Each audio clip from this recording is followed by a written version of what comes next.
We all know that the right habits and mindsets can be transformational in how we live our lives. But among the sea of advice online, it can be challenging to know who to trust with these important life decisions. At The Standard, we answer those questions and introduce you to some of the most successful people in the world in their fields and the habits and the mindsets they use to achieve their success. To learn more about our social platform, head on over to www.thestandardapp.com. And now, your host, myself, Chris Pallatroni. Welcome to another episode of The Standard. Today's guest, Urmi Kothari. She is our first guest from India. And what a special guest. She is the founder of Kinetic Living. She has 25 plus years of experience in the fitness. I couldn't even cover all of her expertise here because she spends a lot of time on energy and understanding the way that the body works and how thoughts control your physiology. And in this particular conversation, we covered a tremendous amount of ground. Yes, we talk about her best habit, her best mindset, how awareness and how having a more optimistic look on life have really supported her and some of the challenges that she's overcome. But we also talk a lot about how thoughts affect your body. We talk about her coaching practices. This lady is a wealth of knowledge and definitely someone that I look up to. I met her a few years back, probably a little under 2 years ago at this point when I was first building the platform. And she was so generous to share her time with me. She has more videos on the platform than any other coach or person that I know. And they're so interesting because the way she approaches not just habits, but she calls them practices, is very different than the way that I traditionally look at things. Much more intuitive, much more flowy. And I think as you listen to this particular episode, you're going to realize just the profound wisdom that she has. And she's also just such a good soul. Her sort of energy easily radiates out, and she's just someone you're going to want to follow. So without further ado, here's Urmi Kothari. Hi, Omar. How are you? I'm good. How are you? Doing wonderful. Thanks for joining me today. Yes, thank you for having me. You are our first guest from India. So I think I've hit up a lot of North America, but you are the first from India, and I'm so excited. So Thank yeah, you thanks for for having me again. Yeah. yeah, and we're I know it's 6:30 here on California. It's 6:30 p.m. or is it 7 p.m. where you're at? It's 7 p.m. Correct. Okay, gotcha. So we're about a half a day apart from each other. Well, Yes. so exciting. I was actually, as I was preparing for this, I was looking in my emails and I was trying to figure out how long have I known you? And I think I had started reaching out to you about 2 years ago when I started working on this project. And you were so kind to not only be willing to participate in what I was doing here and sort of share some of your self care stuff. But I think you actually are the one coach that has shared the most videos on the Standard platform to date. And we've got like 12 or I 13 of your see. videos. Wow. And I'm making more. I have just made so many more videos and I'm launching it on my platform, my learning platform. Like it's not a social media platform, it's like a learning LMS platform. And Mm, yeah, I've just been creating videos and videos. no, And that's wow, awesome. I'm actually even more motivated now to create more. Thank you for sharing Yeah, that. yeah, I've watched every one of your videos and I follow you on Instagram and I find the way in which you share your sort of personal routines, and I think you call them practices more so than habits, Mm. so interesting. And it actually, really, the spirit of the standard was to like draw inspiration from other people. And even watching your stuff, and I'm very habitual. I feel very drilled in with my energy and my physical fitness. But in watching some of your stuff, it definitely made me reflect of like, am I too rigid? Should I be more flowy? And so I'm so excited to like talk to you today about how you look at some of your best practices. But maybe before we dive into some of that, what might be helpful for the listeners, because they might not have as much background on who you are, maybe you can share a little bit about who you are, the business that you run in Kinetic Living. I know you're an energy coach, but maybe you can share a little bit about just your background and sort of what you're doing today, so they have a little context. Yes. So I'm going to be like to the point so that it's very brief, but at the same time, it's going to try and encapsulate how the scope of my work and also what I believe in. First of all, I'm an MBA turned professional dancer, turned a fitness instructor, turned fitness entrepreneur, and then going to hire more coaches. And then you can say an energy coach. And as I'm in this newest, most expanded form of identity, I'm combining, I have an experience in exercise science of teaching in for 11 years, and I have been into fitness. Probably the longest I have gone without a workout probably would be a month in my life. So it's 25 years of fitness behind me.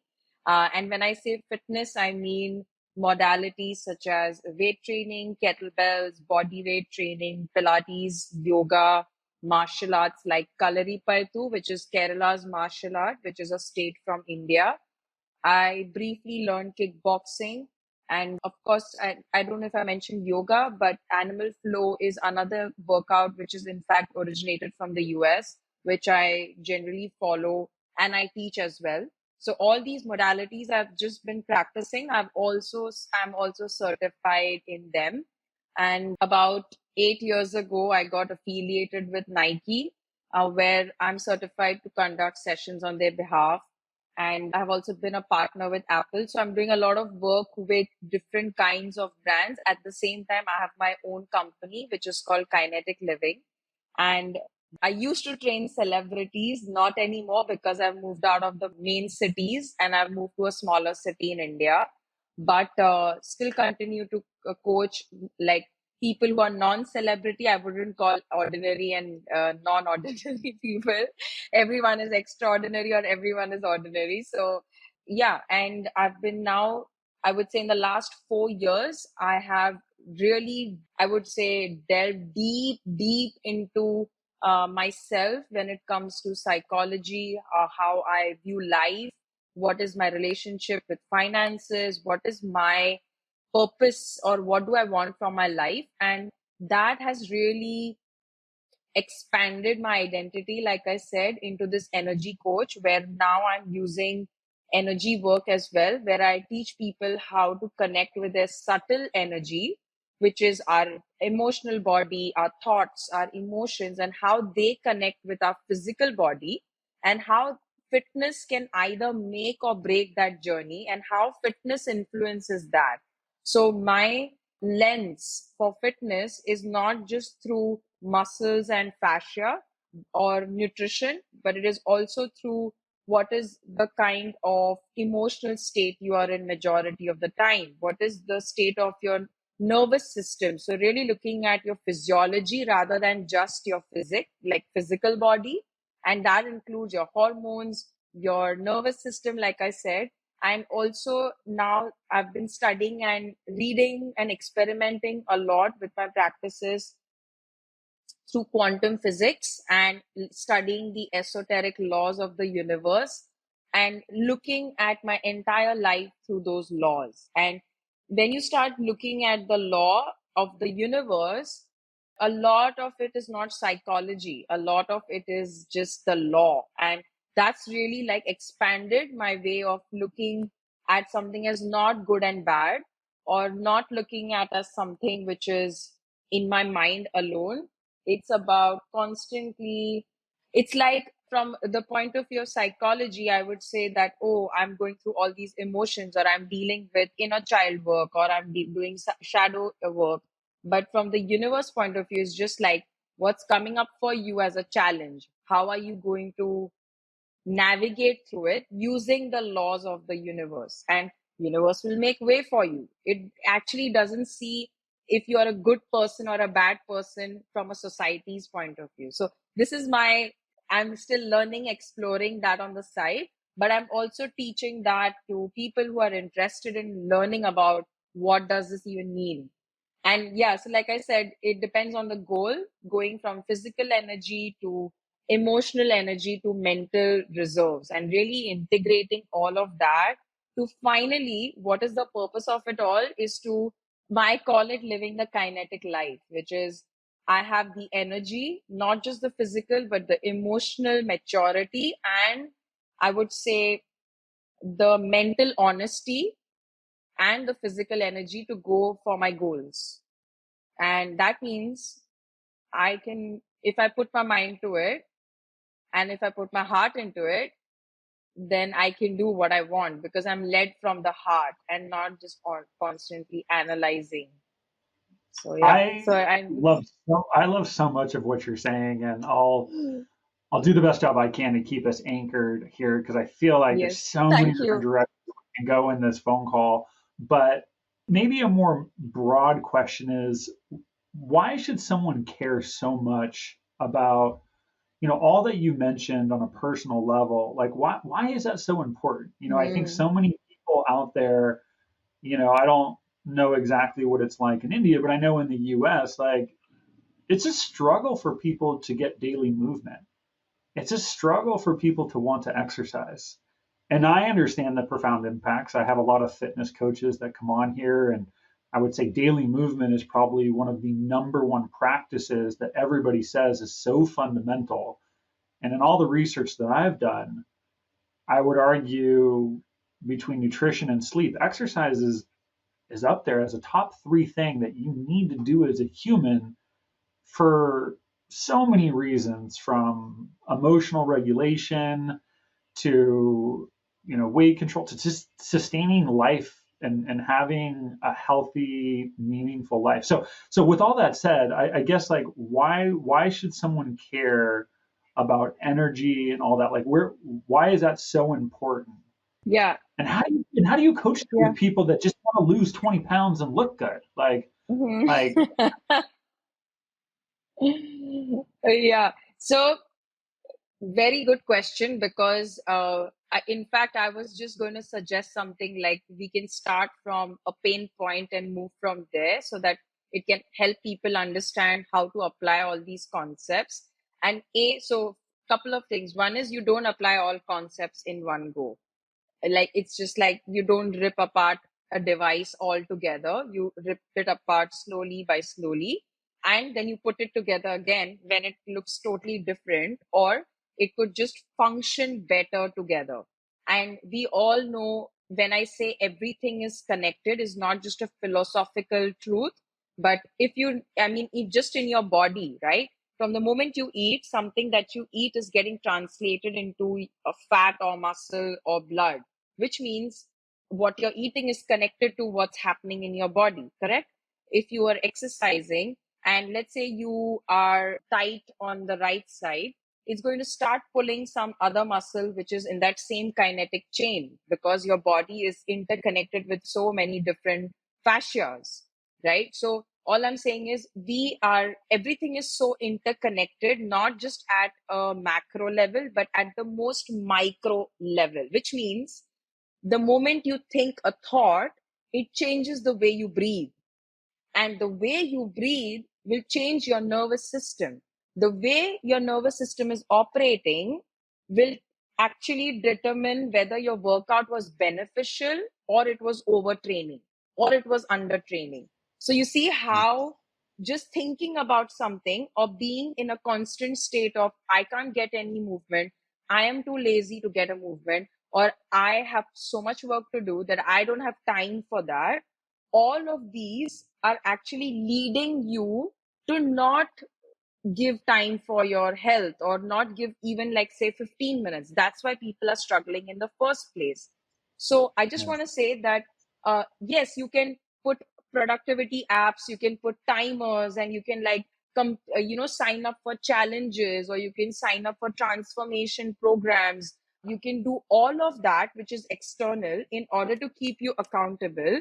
But if you don't look deep into what are your beliefs that are actually preventing you from showing up, in the most Yeah. organic way, then you're always going to live a rat's life.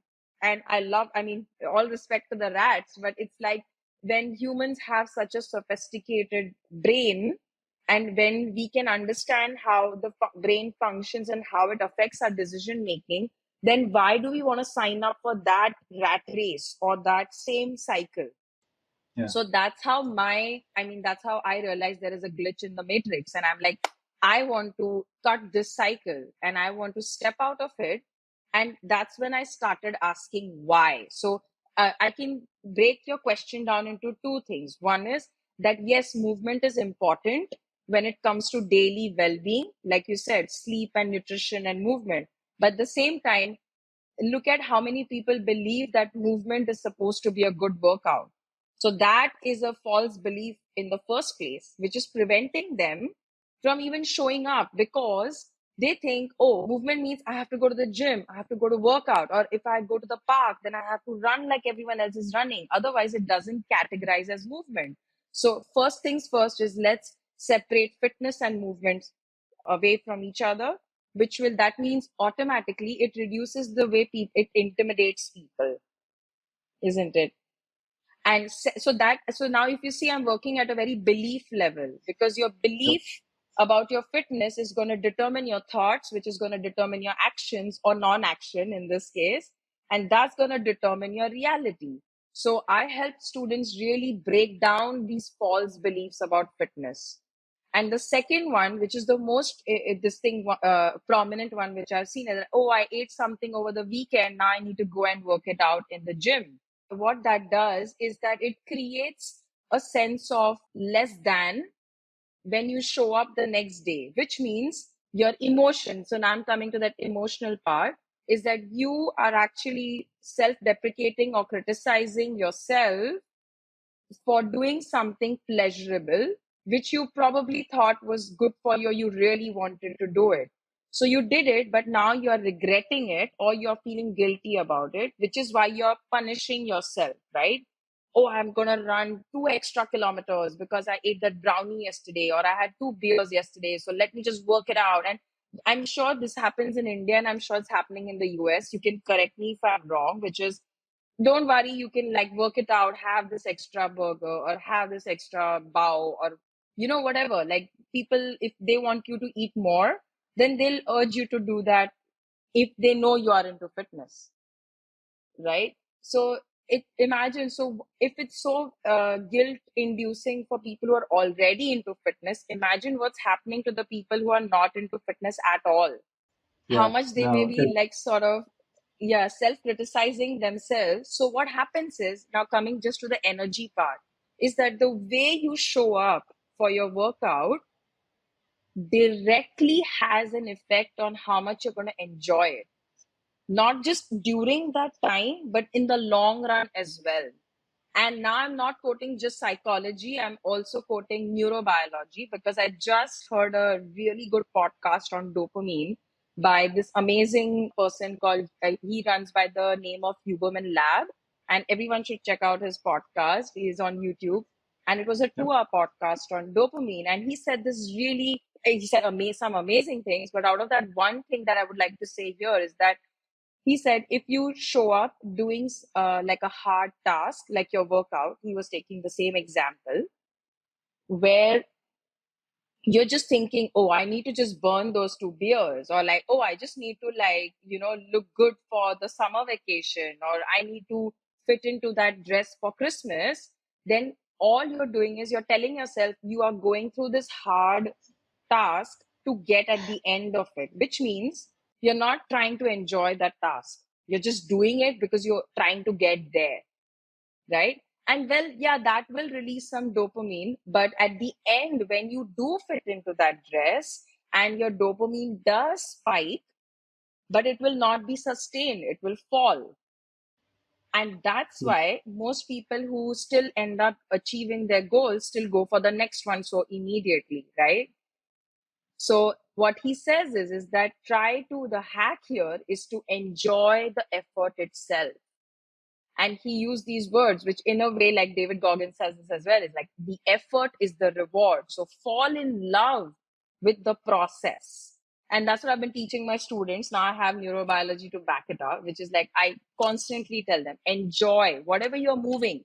Even if you're not doing fitness today, if you can do something that you enjoy, just keep doing that. And so that's like I said, right? If you enjoy, your dopamine levels are much higher even during the process, which means your long term motivation is going to be much more stable and you can carry forward. And he also said give intermittent breaks. And I'll not get into that now. That's like another totally different podcast for it. But so just if you see the belief and how the brain is functioning in the body. So the reason why people should see how the brain works is because if you figure out how the brain works, where the main decisions are taken, you'll realize at what point am I taking a decision from my emotion? At what point am I taking the decision from my consciousness? What point am I taking decision from a stress response from the body? And when you start doing that, you start asking why. Like, why do I want to work out 6 days a week when I can get the same results in 4 days? Or why do I want to eat that extra piece of brownie just because I think it's the weekend? So many things are conditioned. And so it always keeps you in the cycle. And I can tell this to my students, if you start asking why, a lot of your the excesses, right? And that means it could be an excess of a good habit as well, will drop. And when that happens, you learn to start enjoying what you're doing rather than, oh, I've done 6 days of workout week. Amazing. And next week, you're going to try to do six again. Then next week, you're going to try to do six again. But maybe in the third week, your friends came down, or you had a carpenter in your house, or you were moving jobs, and you had so much more energy expenditure because you're trying to manage change. But what do? You're like, 6 workouts a week. Oh my God, I'm less than. How can I miss the streak? So now you're showing up with what kind of emotion? A self-deprecating emotion. Yeah. I'm going to try to sum some of that up here before we dive into like what you define as like that practice. But there's so many good things that you're bringing up there, and I just want to acknowledge that I think the average person doesn't have the patience or the desire to understand all of these interconnections the way that coaches do. You know, you'll read the books, Yeah. you'll listen to the podcast. I mean, this is your life. And, you know, I think every coach I've had on this has done a lot of that really deep work. And we love that. We want to learn and we want to listen to Andrew Huberman and David Goggins, and we want to read all these books on neuroscience. And I think that's great. I think the average person, though, is just trying to make it through the day. They are just trying to make it. They are overwhelmed with life. And I think a few things that I want to highlight that you mentioned here that are really important for people to understand is overwhelming as it may sound, everything is interconnected. It really is. And that's a tough thing to acknowledge, that to your point, like your thoughts impact your physiology. Like, and people don't And want to do vice the deep work, versa. and vice And versa. vice versa. And I could see people being like, well, what do you want me to do with that, Chris? Like, I mean, where do I go? And so my point is, and what I find incredibly helpful is, I'm a big nature guy. So I'm always bringing up nature on this podcast. If you ever get a chance, watch a nature film, and you'll see the interconnected of how, you know, food on a tree affects the birds, and the birds affects the foxes, and like you'll start to see like everything is all so connected, and it's no different. We are just an extension of nature. And so I think that's one really big point there, is everything is very interconnected. I think another point that you bring up that is really critical as well, and I think is maybe at the foundation of what you talk about, is the fact that so much of the work is really mental. It's so mental. And I bring in guests that talk about self-compassion and non-judgment. And I think you have to find a way to be kind to yourself and just ask the tough questions. To your point, why? Why am I trying to fit into this dress, or why am I trying to lose this weight? And I Exactly. think you have to find a way to be honest with yourself, even if you don't want to share that with your other or your coach or whatnot. Like, you have to ask those questions, and because it's so fundamental. I mean, exercise is really important, or movement, I should say, is really important, but it all does come back to asking questions. So I think just understanding that everything's an ecosystem, that you have to learn to ask yourself the really tough questions. Those are really important things for people to wrestle with as they're on their own journey, if they will. So yeah, lots of such good stuff there. I want to dive into your perspective. I watched all of your videos that you've had here, but I don't know what you're going to say, so I'm so curious. But I don't think you. Just I want to interject you for the section before this in terms of how the summary that you put on, like the summary that you just said. I would just love to share top 5 things someone can do if, like you said, Yeah, if it's an average person trying to just get through the day, is to then your priority list would be sleep, starting your day with some kind of protein and fat, good fats, hydrating yourself. That's third. Fourth one is to forget movement as well. Just breathe. Because a lot of the times, like you said, they're either overwhelmed or they're anxious, or if they're just worried or stressed out or lack of sleep, all of that, like I said, changes your breath. And if your breath is uh, not modulated, then any amount of movement may just throw you off. And once you breathe, what happens is the mind becomes a lot more calmer, because when you breathe slowly or consciously, you go from again sympathetic to parasympathetic, basically stress to rest and digest, which means you can take better decisions from there. And then ask yourself why. So sleep, fat first, protein, hydrate, breathe, and ask why 3 times. So if you want to fit into that dress, okay, why? Okay, maybe I want to look good on this date, or okay, so that's the first answer. Second, why? I really want to be with someone. Okay, why do you want to be with someone? Okay, I feel like I am lonely, or I feel like I want more social connections. Now you know the emotion that that person is actually not feeling in their life. And that's when, as a coach right now, I can say anyone who's listening to this, ask why 3 times. When you come to the emotion, ask yourself, can I get this emotion from, can I create it for myself?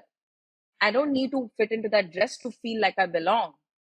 So you see how it's gone that deep to the root of it.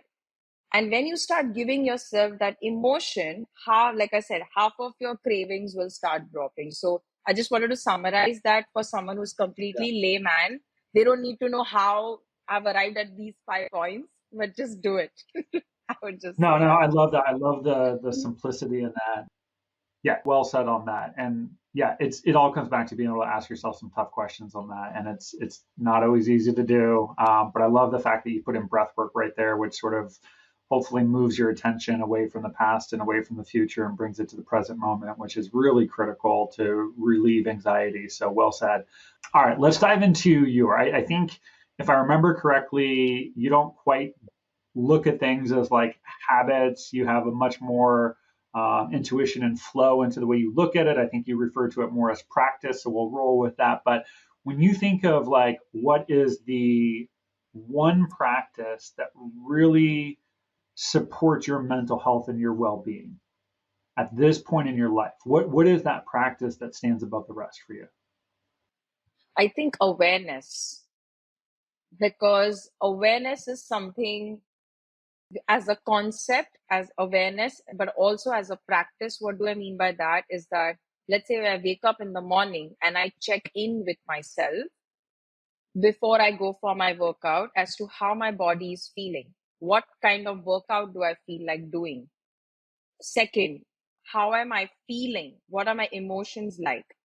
And this awareness, the more now I meditate like for minimum an hour, at least 5 times a week. But I'm not saying you have to reach that level of awareness immediately. But awareness is also just like a muscle, right? If over a period of time, as you keep even doing 20-20 minute workouts, you're going to build muscle, you're going to get stronger. Your stamina is going to improve, which means over a period of time, the last 4 years, I've built this reserve of awareness that now I can carry it with me at any point. Like while I'm talking to you, while I'm talking to someone else, while I'm coaching, while I'm working out, while I'm out with friends. So what do I mean by taking it everywhere is that, let's say someone said something and I felt off, or when someone said something and I was drawn to it. It's not just that I am identifying with everything that happens to me or around me. I take a step back and I'm able to observe my response to that situation. And most of the mental health issues, and I'm not saying I haven't been through them, I've been through a lot. I've been through a lot, because also I went deep down. Because the deeper you go in this self work and self awareness, you will discover a lot of fears. And so when you said it's about really asking yourself the honest questions, the degree to which you are able to really bring change in you and your mental health in like from a perspective of a spectrum, it can blow up exponentially if you are able to be honest with yourself. So that's what I did. But what helped me go there is awareness, asking these questions. So, and the more you start to question these, like I said, these ideas of, oh my God, I have moved out of Bombay, the financial capital of India, where I had my thriving business. I moved to a smaller city for nature. By the way, I love nature. And I've experienced a lot of self-doubt. I've experienced a lot of, oh my God, I'm not in the thick of thing. Like I was like probably the top most celebrity trainer till 2021. And now it's like probably people are not hearing that much about me. But so that of course affected me. But it helped me also see where I was putting my self-worth. So, and I had to make decisions. What do I want? Do I want to live my life looking very glamorous on the outside but feeling unhappy in a city? Or do I have to really walk this path where I don't know where it will go, but I know I will be effing happy, right? And doing this podcast and talking about how everything connects with everything. So, yeah, I mean, just awareness, I would say, as a practice is just not overreacting, and doesn't mean I push the emotions down. In fact, allowing the emotions to come up, but not allowing them to take you with them. It's like I'm standing in the middle and my emotions are here, my thoughts are here, and my body is here, and I'm observing all three of them. And I mean, it's called consciousness, right?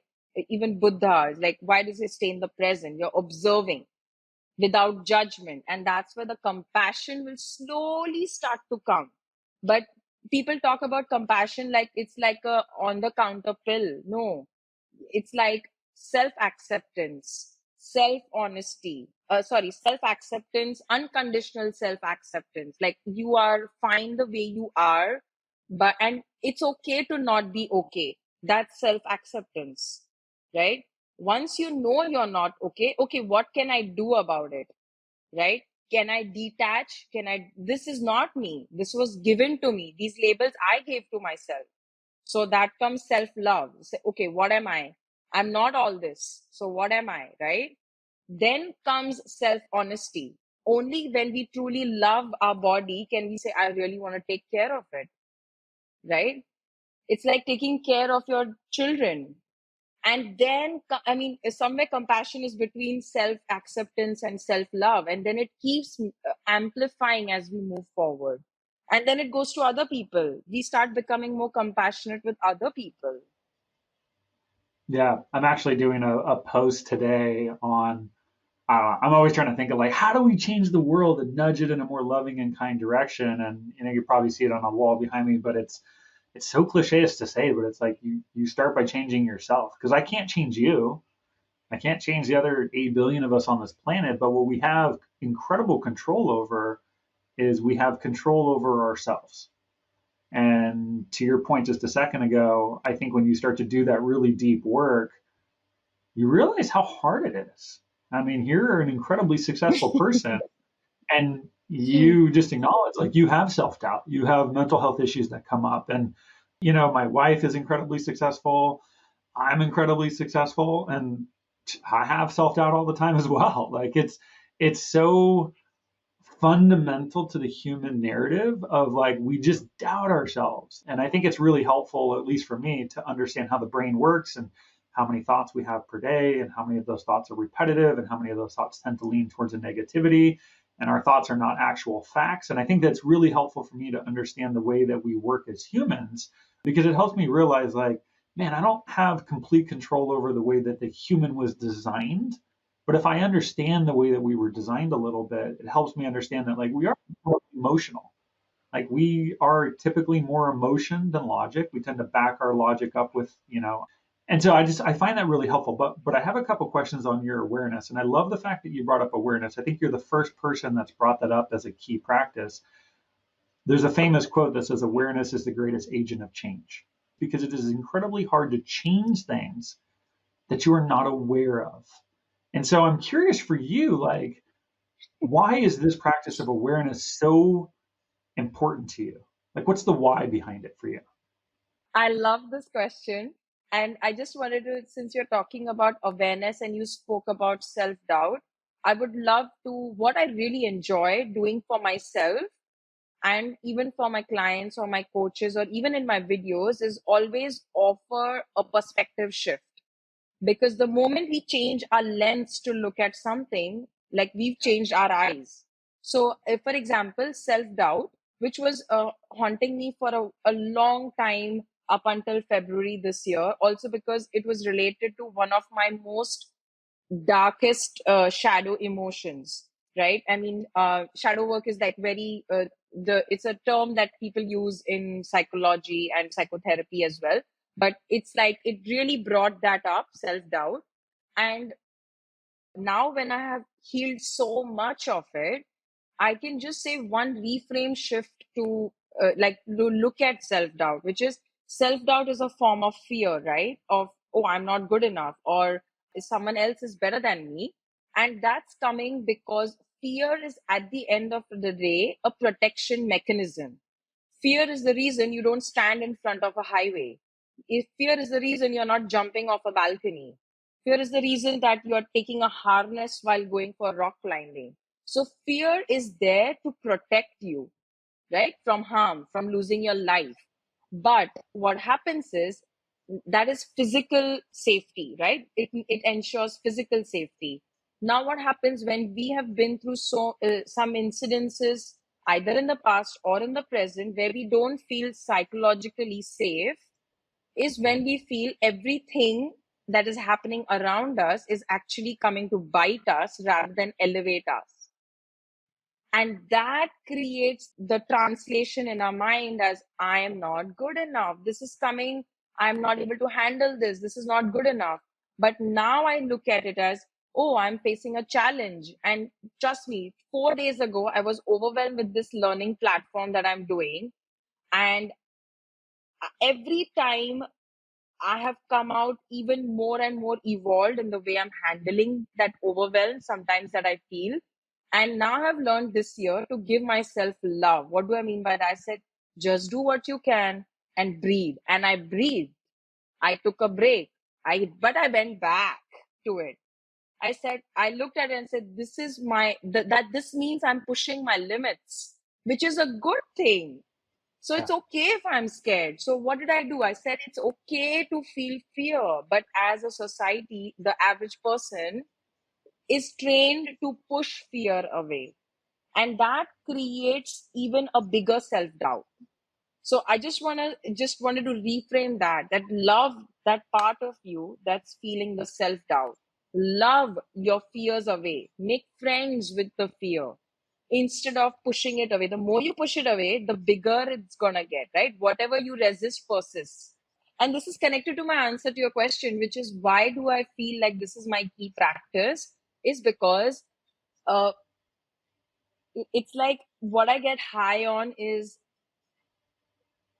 doing not just new things, but to just be able to not do, but just to be able to experience and be the way you would like to be, or the way I mean, in my case, I would like to be. So if that means today I want to go and learn snow skiing, I don't want any obstacle in between me and that, which means I have to go through challenges. Yeah. But if I'm very clear about why I want to get there, then I am going to face that fear because I know my why is stronger. So again, awareness helps me get to my why. That's why it helped me move cities. It took a year, but I did it. So Yeah. again, when the self doubt came, I asked myself, why am I feeling this self doubt? Okay, feel this. But does that mean that I shouldn't have moved out of Bombay? It never went there. That means my why about moving is much stronger. So I would just say that for me, that's why this practice is so important, because it really anchors me. Yeah. Yeah. There's so much good stuff in there. I think a couple of points that I make on that is, fear and Yeah, anxiety are so interconnected. And you're right. I mean, fear is a complete mechanism to protect us. And I think so many people shy away from things that are frustrating, that are fearful, that, I think one thing that really helped me was understanding that when we think of a future scenario, maybe for you it's moving out of your city, maybe for somebody it's starting a job or building a business or leaving a company for a new job, whatever it is, to transition from your current place to some future state, the human brain has such a phenomenal way of filling in the blank with like the worst case scenario, like literally the worst case scenario. We are not built exactly. for well, I'm going to quit my job and it's going to be amazing. I mean, don't get me wrong. There are some people out there that can do it, but I find it very helpful to just recognize that when we typically are looking at some future event, more often than not, we're inserting like the worst possibility in that. And I think if you can just recognize that that is not reality, but that's just the way we're designed, that shouldn't be a reason why you shy away from pursuing it. It should just be, to your point, maybe awareness of like, hey, we're designed to like insert the worst scenario. So this is probably not going to happen. And then to your point, I think it's really about asking a lot of questions, and also just realizing that if you shy away from doing those things that maybe your heart is calling you or you feel energy is pulling you towards, it's only going to make you more anxious. And one of the Exactly. phenomenal, In the long run. for sure, and In, action is one of the greatest ways to remove anxiety is to take action. You brought up psychological safety, which is, for those of you who don't know, you should research it. Psychological safety, which I've done a lot of research on, it's sort of like the soil in which we grow from. It is really hard to build things if you don't feel safe, because we go into that fight or flight mechanism. exactly. I was gonna say the psychological safety, I've learned it as like the soil in which we grow from. And I'm going to connect this right back to nature. Mm, For me personally, when we talk about asking questions or awareness, this is really what I use running for. So I'm a runner. I mention that a lot.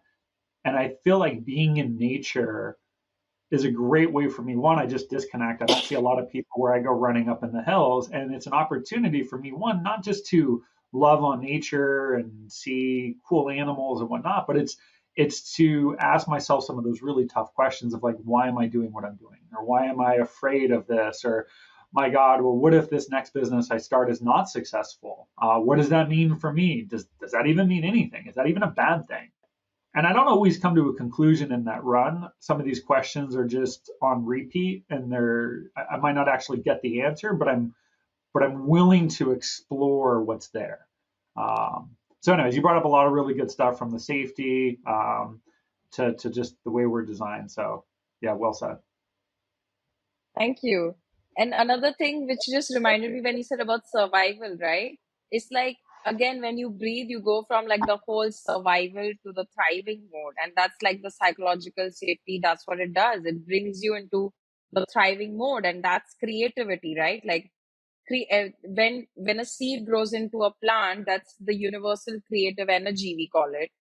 And that's exactly what the human mind is. So it's like, and that's what I was talking about, actually how the brain works. Because if your brain is constantly in the beta state, you will never access your subconscious, which is only being, you can access it easily when you're in an alpha state.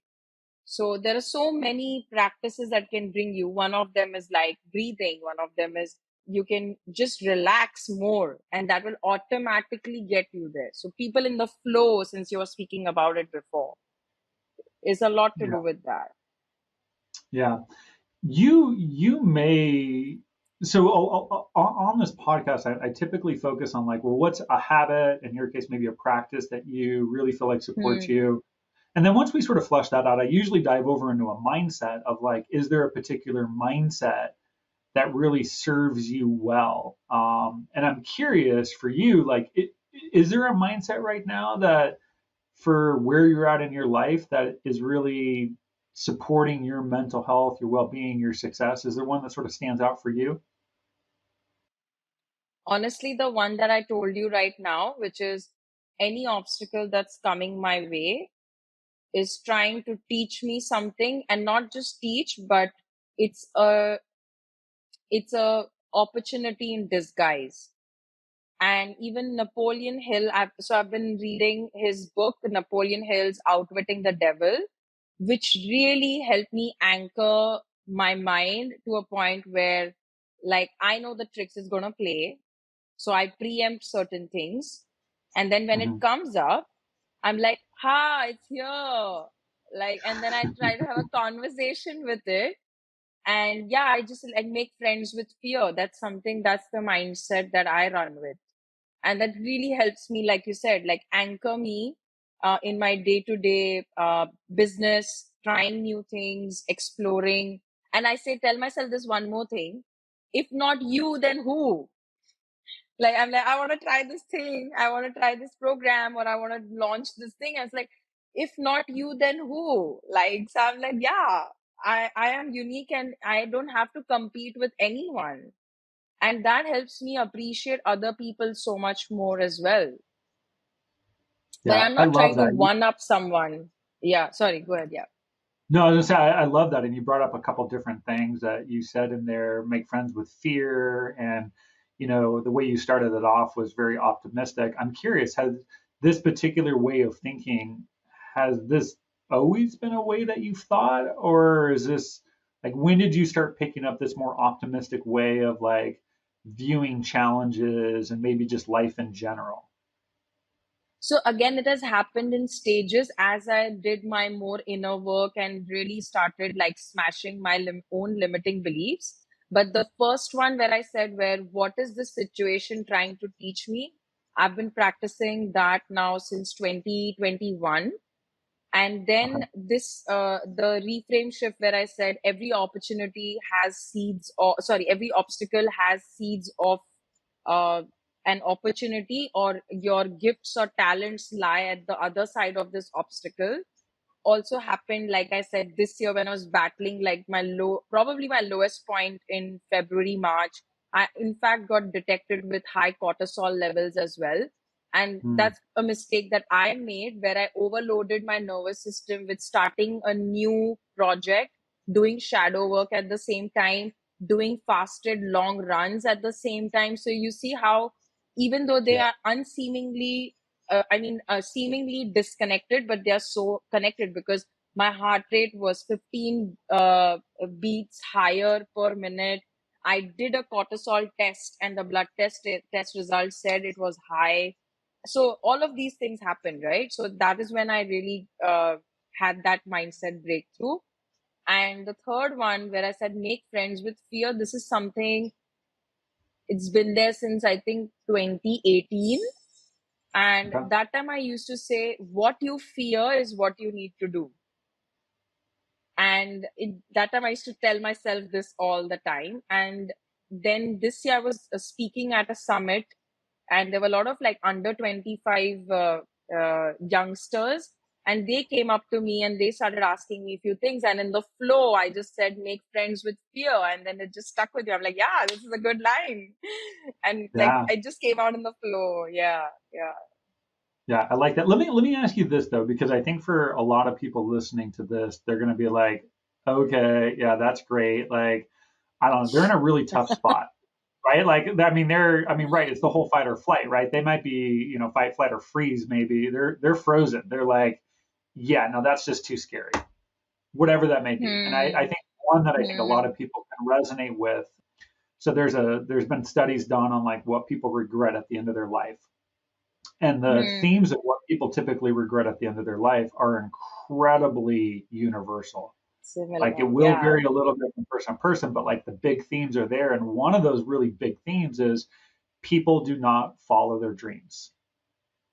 Like they don't. They just don't. Like they're willing to kick the can on things that they feel, whatever that may be, starting a business, living in a new country, whatever that may be, whatever that big dream is for them, they're unwilling to approach it in some productive way. So they're very fearful of that. So I could see people being like, yeah, that's great, Hmm. make friends with fear, but like I'm fearful, like I'm paralyzed, like it's just too scary. So my Hmm. question to you is like, for you specifically, in the moment of something that's incredibly Hmm. scary for you, maybe it was your move out of the city, like I'm sure there had to have been a moment where you were just like, yeah, that seems pretty scary. I have to imagine it wasn't Yes. like you had this thought of like I want to go do this, and you were just like, well, let's just do it. Like there probably is a time, like a buffer of you like reflecting, asking some questions, debating with yourself. Like walk us through that a little bit, because I think that's where a lot of people get stuck. Is like I have this idea, and then I'm at the point of fear. How do I bridge that? Very good. Yeah. Very good question. Because in fact, there is one student who I'm working with one on one who is in an exactly similar situation. And I'll also talk about what you asked in my situation. The first one is that it anything something that you want to unpack, right, where you're in a place, for example, like you said, if someone is like really frozen or overwhelmed or stuck, and how do they go about applying this friends with fear, is you have to approach it from a two pronged approach. First one is a short term approach, and the second one is something that you keep working on in the long term. So in my case, for example, me wanting to move out of the city, what are the repercussions that it could have? Like, A, I lose some business, I lose clients, or two, I lose a community of friends, or and then three, I don't see my parents often, right? Fourth is I also am like completely disrupting the environment that I'm comfortable in, all of that. So I just listed on four major, seemingly big fears or big obstacles that would come up. So the first one was losing the business, right? A little bit, seeing dips in finances, which is a big problem for everyone. And like that was my fear as well. But so my journey to move out of the city didn't start when I moved out. It actually started 3 years before that, right? Where I was already working to have some kind of financial stability to be able to take a small term risk, right? So that means if you want to move, it can't, and that's the mistake that a lot of people make, is that that's why I said you cannot get carried away with emotion and take a amazing decision. Then that is just reckless, right? What you want to do is, okay, I feel this emotion and I really want to quit my job, or I really want to bring a big change. How do I unpack it? Okay, if it's a change that's going to disrupt a lot of these four things that I said, then can I prepare for it first, layer by layer? So again, like I said, if you're connected to the why, you break it down. Okay, that's my long term approach. So financial, a little bit of financial stability. Second, if I move out of the city, what am I going to do there? Oh, my business is online, so I have to just do more online programs. Can I expand my online? And that's why I told you I'm working on this LMS platform as Yeah. well. Three, I'm gonna not be able to see my parents. Okay, are you okay with that? Having some tough questions with myself, but also realizing I've been away from home for 4 years anyway. Like even in the same city, I was living away from them. Fifth, you're gonna disrupt a community of friends. I asked myself, what are the friendships that I have in the city that are really, really meaningful? Not many. So I said, I'm ready to bring in more connections which are more genuine and they're not based on my status, right? Yeah. So I did that, and that required a lot of. And honestly, there was a point for 2 to 3 weeks where I was extremely lonely, and in fact, that's what I did. I said, "Why is loneliness bad? That's a label I'm giving it." Yep. Right? And that's again a reframe, like it's a perspective shift. And I said, if you want to live authentically or a life of your dreams, these kind of emotions will come. Am I going to ride with it? I will ride with it, but I will not make a home there. So yes, I do feel lonely sometimes, but I enjoy my alone time so much. I enjoy the sounds of the bird. I enjoy Yeah. going to the beach 1 hour away from my home, right? So there is so much more. And one more thing I just want to say, in this kind of scenario, that no one has a perfect life, right? Yeah. Unfortunately, social media is doing that, but no one has a perfect life. What do I mean by that? Every life has its pros and its cons. The question is, are you thinking that the cons are worth the pros? Most people and that's why they kick themselves for not pursuing their dreams, because they're like, I gave up my dreams for these cons, for these pros, when I didn't even value them. Yeah. So, like I said, if you break it down, so if you, I hope I was clear. Like, short term approach is do the research. Where do I move? How much does it cost? Do the budgeting. So that's a short term approach. Start saving money for what do you call it? Darker days, or like, and then and that means you're really going to question your lifestyle. And I can guarantee a lot of people who are stuck in this loop are spending a lot of money in those short term dopamine releasing actions to have quick fixes to their anxiety. Yeah, you brought up some great stuff there. And I think for anything, especially if we're talking about somebody following their dreams, you're really just talking about if that big dream is overwhelming, which it can be for a lot of people, whatever you want to define as that big Yeah, dream, it always is. you've got to just chunk it down. You've got to look at the tiny steps that are going to lead to that. And there's great ways you could research it out there. We always bring up atomic habits on this podcast. But there's ways that you can take that big goal and you can start to slice it into smaller and smaller and smaller pieces until you get to a place where you're like, well, that's not overwhelming. It's not overwhelming. Sure, maybe moving out of the city for you is overwhelming and you're not prepared to tackle that. But maybe part of that process to get to that goal, to your point, is financial planning. It's to look at maybe just more the number side of it. And maybe for you, that wasn't overwhelming. And so that is a piece to that bigger goal. And I think for anybody, whether you're looking to get a degree or you're going to start a new career or whatever it is, like take that goal and keep breaking it down until you get to a place where you're like, that's manageable. I don't feel completely overwhelmed with that. And maybe you just start there. And maybe you don't just quit the day job and go do this other thing. You slowly. Yeah. I think that's really important. And Yes. then the other thing too that I think is really important in this is, two things. One, just keep asking yourself the questions. Like I think so much of this podcast has been about, to your point, the awareness, the compassion to ask yourself some of these questions and try to get to the why behind it. And I know one thing that for me that works well, and I probably don't do it quite to the extent that I should, is just breathe. Just take deep breaths. Like we all get overwhelmed. I wake up and sometimes I think about my day and I'm like, oh my God, I've got a podcast to record and I got to go to my day job and then I've got to go to this and then I got to go for a run and then I got my wife and my kids and it's just like, oh my God, like the next 18 hours of my life is planned out. And it can feel very overwhelming, especially when I start to add in the context of where I'm trying to eventually get. And it's not hard for me to get my heart rate revved up and for me to start being anxious. And I just got to like take a couple deep breaths and be like, you know what? One step in front of the other. And as a runner, this is an analogy I use a lot. I run up in these hills. Yeah. And when I get to the top of this one particular hill and I'm running back down, the path that I run down is full of so many stones, jagged. I mean, it's one of those that if you fall on this trail down, I mean, you're going to get incredibly hurt. Like I never fall on it, but it reminds me, and I think it's a good metaphor for life, that if I focus on the bottom of the hill and that's all I keep my attention on, I will fall and I will get really hurt.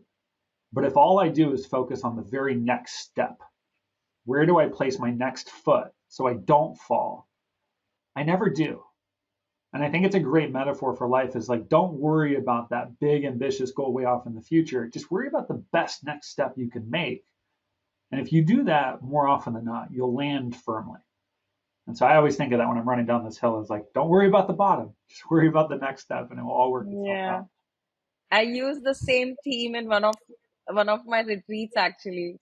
Yeah. We had a hiking retreat in the hills in India in a state called Kashmir.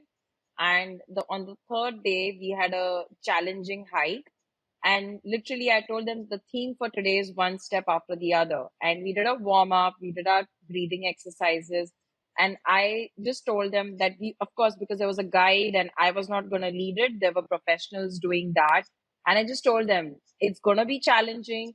But every time you feel like giving up, just tell yourself one step after the other, one step after the other, because that's what's going to get you there. It is going to get hard, right? Yeah.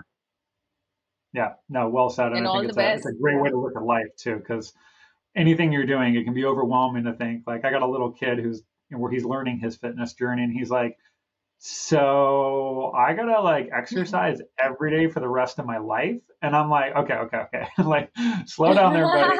Slow down there. We're just gonna work on getting some movement today. And it's like he keeps going back to the I've got to do this forever though. And it's like I'm constantly trying to recalibrate him to be like, nope, just today. We just got to worry about let's go play frisbee, let's go for a walk today, let's do soccer, and not get him so worried about the future. All right, final question I got for you, and I ask this of all my guests. As I've pointed out a few times in this podcast, I'm very concerned with overall humanity. Like, not that it's my Mm. burden to worry about like all of humanity, but I'm constantly thinking like, how do we nudge humanity in a more loving and kind direction? Like, what can we do to nudge the world in a better place? And so I'm curious from your perspective, if you had some magic wand where you could distill some habit, some practice, some mindset, and all 8 billion of us had that particular mindset or practice, what do you feel like would really move the needle on us? What would make people kinder and more loving to each other? Is there one practice or mindset that really stands above the rest for you? The one thing that I feel like I'm going to refer what you said earlier the other day, and in fact, it also correlates to one of the laws, which is you said something like be the change you wish to see. You said something like that, right? And in fact, that is one of the things that I tell my students in my retreats as well is that you be the change that you wish to see in the world. And I use that as a parameter for me as well. So, what do I mean by that is I would just give myself first the ability to accept myself just the way I am. And just by doing that for myself, my ability to accept you or someone else as the way they are will increase. And when that happens, automatically, without me even saying, I'm creating unconsciously a psychological safety for that person to be themselves. And I genuinely believe this is that happy people make other people happy. So if you are happy, you will make someone else happy. But at the same time, the other side of the coin is that hurt people, and it's not their fault. Like for example, I experienced a lot of um, for a year I experienced like someone really close to me cheated on me, and for me that was a lot of it took a lot to even accept what had happened, right? And that taught me a lot about acceptance and forgiveness, because I couldn't forgive that person for a year and a half, but at the Yeah. same time I had to accept what had happened, right? I couldn't not Yeah. otherwise I wouldn't have been able to move forward. So it in a way, again, it just turned the mirror and said, accept what happened, accept what you did, because of which it something like this could have happened. So I just want to say that is the ability to accept ourselves the way we are, and automatically other people, everyone, if they do that, everyone will automatically be more loving. Because honestly, there is nothing like perfection, or there is nothing like negative and positive as well. Negative is only a charge, but Yeah. negative label is a psychology term given by society, right? Yeah. So what do I mean by that is, like I said, feeling angry is not negative. It's just showing that that person is, again, standing up, protecting themselves. Maybe they're feeling scared, that's why they're trying to protect, right? A dog only barks when it's scared. So it's like that. And the more people are just gonna be loving to themselves, automatically they'll love. We'll all pour from a full cup then. I love that. Lean in with love. It's a ripple effect. Kindness and love definitely radiate out. But as we've said a couple times, it all starts from within. So well said. Um, Yeah, we are all darkness and light, right? We are not just light alone. It would be fooling, like, yeah. yeah, all imperfectly perfect is the way I like to think of it. Yes. Where can people go to learn a little bit more about you? For starters, they can go on my Instagram, even though it doesn't cover everything. But at the same time, they can also see a website which is called shala.com, with a KSHALA.com, which really encapsulates all that I've spoken about in all these subjects. And I do it through programs, retreats, which are offline retreats all across the world. And they combine a lot of nature, community, and all the science subjects that I mentioned earlier. So, Awesome, yeah. perfect. Well, we will include all of that in the show notes. Umar, you've been great. Like you've got we could have taken this podcast in so many different directions. I feel like there was a lot that we Yeah. left out of it just based on it, but for the sake of time and keep these things One around an at a hour, time, one step at a time. for sure. But I'll definitely have you back on at one point here, and we can dive into some of these other topics in some more detail. But thank you so much for being such a gracious guest. Thank you for all the support that you've given on the standard, and for all the wisdom that you've All the shared. best. I really hope a lot of people get a chance to listen to this because I think the world of you. I think you're doing phenomenal stuff out there, and I know that your community has shifted a little bit over the years. But yeah, keep it up. I think it's people don't always realize the impact they have on other people, and I do think it is important for people to show gratitude and just say like you're doing a great job, even if you don't always get Thank the you. praise. I know social So are media is very you. challenging, Mhm. but yeah, we need more people like you out there. So thank you for being a guest, and thanks for all that you do. Thank you. And I have a suggestion for the next time that I would love to speak about is optimizing your fitness, which would Oh yeah. really like simplify it for people and not make it like, oh my God, like I don't want to kill myself. Like do I have to really kill myself to lose weight? And like, no. So yeah, but thank you so much for having me, and the standard is doing a great job. And I really hope we can see each other in person maybe next year. Awesome. Well, thank you for this. Thank you for listening to another episode of The Standard. Before we go, click on the link in the show notes of this episode to learn more about today's guest. And if you enjoyed this episode, please share it with somebody who you think would benefit from it as well.